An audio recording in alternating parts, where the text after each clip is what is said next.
Do not underestimate this little car. MG used to be the brand that stood for cheap and not particularly cheerful, but the Chinese brand is growing up fast, and this car, the new MG ZS, could not be more different in terms of styling, dynamics, and performance and safety. What's the catch? Who says there has to be a catch? Okay, there's a catch. This car, compared with the 2017 original, is almost double the price. Is that just too much cash to ask for an MG, or does it make sense in terms of value?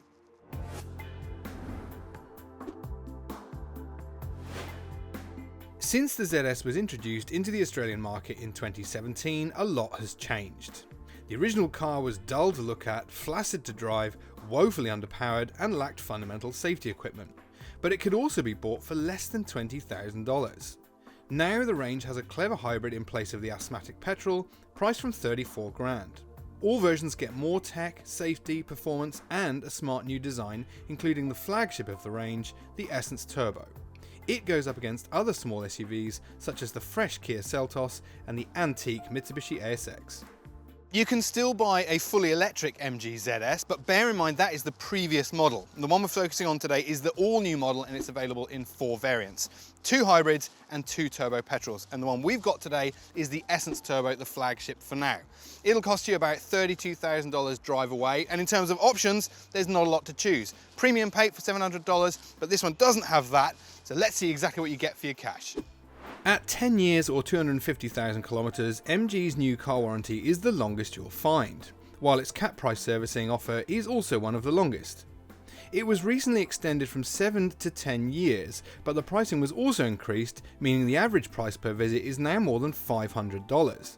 Service intervals are not the longest at 10,000 kilometers, so even a driver that does average mileage each year could burn through the cap price servicing sooner than 10 years, as well as the 250,000 kilometer warranty limit long before the 10 years are up. Now, unlike the previous MG ZS, which would barely move, this one gets a 1.5 litre turbocharged 4-cylinder, 125 kilowatts, 275 newton meters. That might not sound like a lot, but remember this car weighs less than 1,400 kilos. 0 to 100 isn't quoted, but we'll talk more about that inside the car. And it is a crossover. It doesn't have 4-wheel drive available in any variant, and it sends all its power to the front wheels via a continuously variable automatic transmission. Fuel economy, MG says this car will use about 6.9 litres per 100 kilometres, but remember, it asks for a minimum of 95 octane fuel, so it may come up as a little bit more expensive to run. For all its features, the interior of the ZS is not particularly impressive. Bearing in mind that this is the flagship version, the Essence, I would expect a little bit more in the way of premiumness for a vehicle that's trying to be the peak of luxury and features in the range. It's a sea of black. You get in here and it's just kind of a bit underwhelming. Black and white everywhere, a little bit of this sort of fake aluminium trims on the dash and the steering wheel. You get some soft touch materials. I think what MG needs to understand is that there's more to a premium interior than just soft touch materials. You get a bit of real stitching here, but I hate this molded fake stitching into the, just don't do it. It doesn't need it there at all. Just plain is fine. The seats are, again, ergonomically okay. They're covered in a reasonable fake leather. It's all just an exercise in kind of adequacy, and I'd expect a little bit more from a vehicle like this. One good point though is this steering wheel. Real leather, perforated leather. This is the one point where you can actually say, okay, this car feels like a little bit more special in the range. But unfortunately, even though it'll adjust that way, it doesn't adjust that way. No telescopic adjustment on the steering wheel. That is a big fail. I can't remember the last time I drove a car that didn't have that adjustment. Also, the steering wheel buttons, they're not really clear what they do. They've just got little arrows on them, and you've got to sort of play with them. Oh, that does the volume, but there's no indication as to what that really does, and it's the same with all the functions on the steering wheel to an extent. Storage, I've got a nice little shelf there, reasonable sized door pockets, reasonable sized central bin there, cup holders with an adjustable little clip in there, lots of space to put things. So storage gets a reasonable representation, I guess.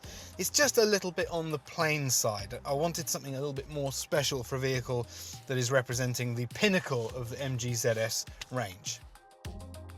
You do get a lot of technology in the MG ZS Essence, and the centerpiece is this lovely more than 12-inch wide screen. It is huge and it contains lots of information and technological features, great, But the first thing you have to say is it's very difficult to see. That's as bright as I can make that screen, and on a bright-ish day, it can actually be genuinely quite difficult to see. So, not great. And then also there's the graphics. It just looks a little bit basic. It's there's nothing wrong. It's very inoffensive, but it just doesn't look particularly posh. There are a lot of good features in here though. It's got its own native navigation, which I also really like. If you don't want to have to pay your phone, can also be useful. Just have that up all the time. And what I really like is down the side here, you've got all the shortcut keys that are digital. They're not actual buttons, but they're always there. They can't be hidden. So it's very easy to navigate your way around this system. Didn't take me long at all to work out where everything was with this system. And I do actually quite like the way it works. You also have some hot buttons down here, some nice good old-fashioned mechanical style buttons, because you know how much I hate it when you bury things in sub-menus. So the crucial stuff like home button, volume control for the stereo, rear window demisters, that kind of stuff, all really easy to access, and it's not on the touch screen. So I think that's great point there. Then you have the digital driver's instrument cluster, which is also very nice. Again, a little bit underwhelming with its graphics. It's really good resolution. It shows you a few bits and pieces going on, but it's not dazzling when it comes to its presentation. There's a bit of information in there. Kind of comes back to what this little key thing here is for on the toggle switch. It has multi-purposes. That's why it doesn't have the volume thing on it, because it does various different jobs. So I have to scroll through into the other window here. Then I can start accessing some of the functions in here. Gives me vehicle status, tire pressures, that kind of thing. Even a voltage display, which is quite unusual and arguably unnecessary. But anyway, good to know you got it if you want to use that for anything. But brightness is again a bit of a problem. It's not a very, and that's on the brightest setting. As you can see, I've now set that up for the brightest. It's just, yeah, technologically it's got the basics, but it doesn't really go above and beyond with anything in particular.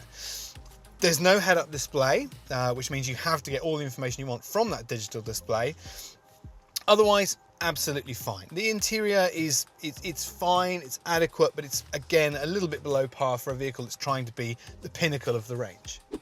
Apple CarPlay and Android Auto are both supported, however not wirelessly. You'll need to plug in your phone for that, and also there's no wireless device charging, so again you'll need your cable to charge any devices. You do get electric seat adjustment on the driver's side, but not on the passenger side, and even with mechanical adjustment there's no height adjust for that seat, which means that person ends up sitting up quite high. There's not really a lot to talk about in the second row in terms of features. I've got one USB-A charge socket down there, some vents but no climate panel. Beyond that, it's fairly spartan back here. I don't get a center armrest. There's not really an awful lot going on back here. But the one thing to talk about that is really positive is space. There's heaps of it everywhere. Look how much knee room I've got. That's my driving position up front there, and I've still got plenty of knee room. Good thigh support, loads of headroom, loads of shoulder room, and look at this, we've got so much room underneath the seat in front for my toes. So for a little SUV like this, there is so much room in the second row, even if that means there's not perhaps very much in the way of features and luxuries. Even though this is the top spec MG ZS, you will not find a power tailgate, which, as you know, if you watch my videos, that is totally fine with me. And when you get in there, it's very good news, because you've got more than 440 litres of boot space, which for a car of this size and class is actually very generous. 60-40 split folding rear seats. If you fold those down, you get 1,475 litres. So again, heaps of space. And another good point, there's no full-size spare wheel, but there is a space saver, which, as you know, I way prefer over those horrid mobility kits. It's probably at this point you're expecting me to say something like the MG ZS has lots of equipment and a very low price, but when it comes to the driving experience, well, that's when you pay the real price. But I'm not.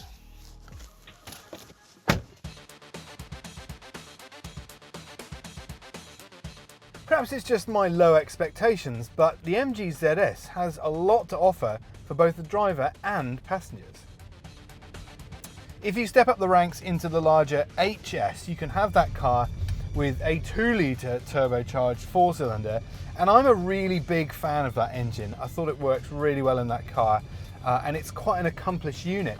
And I hope this doesn't sound like it's really stating the obvious, but the 1.5-litre turbocharged 4-cylinder under this bonnet just feels like a scaled down version of that engine. It's quite muscular, it delivers power in a really linear fashion.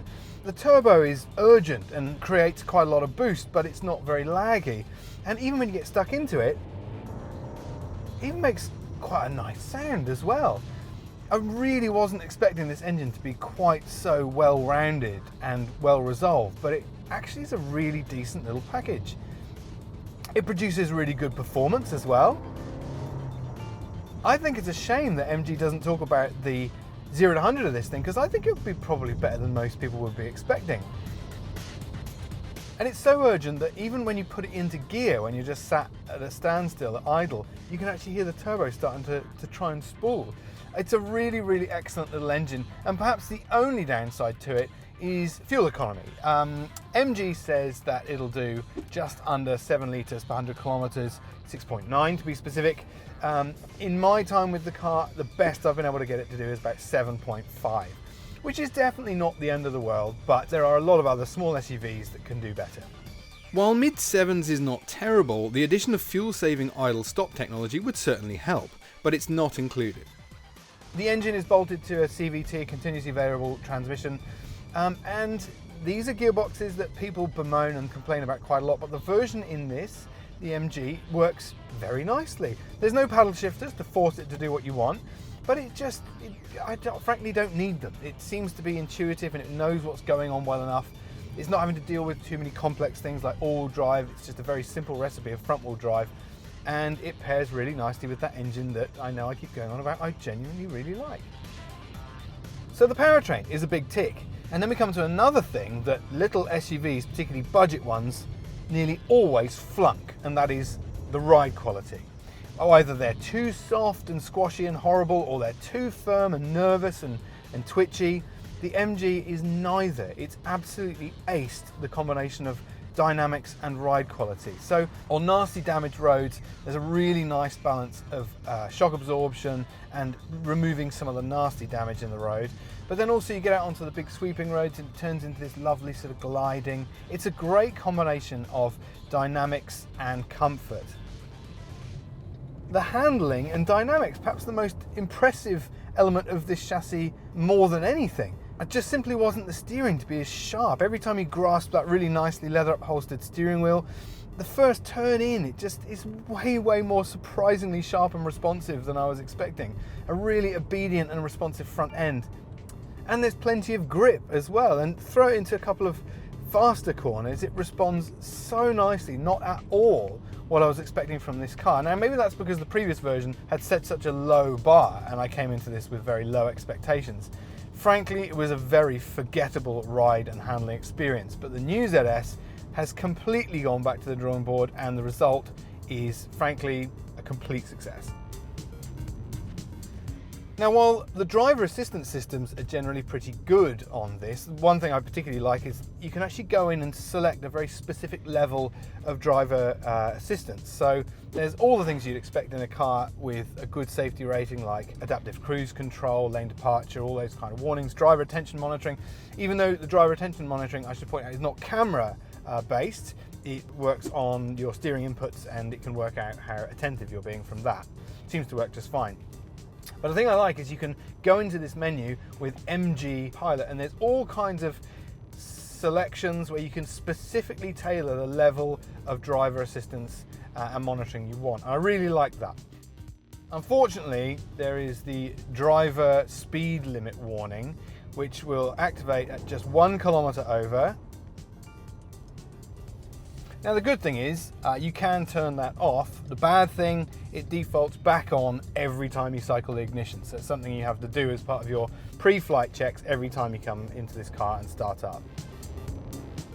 I also really like the way the traction control and stability control has been calibrated on this. It will actually allow a little bit of wheel slip under heavy acceleration, which might not sound like a very good thing, but actually it shows that it's not intervening too quickly.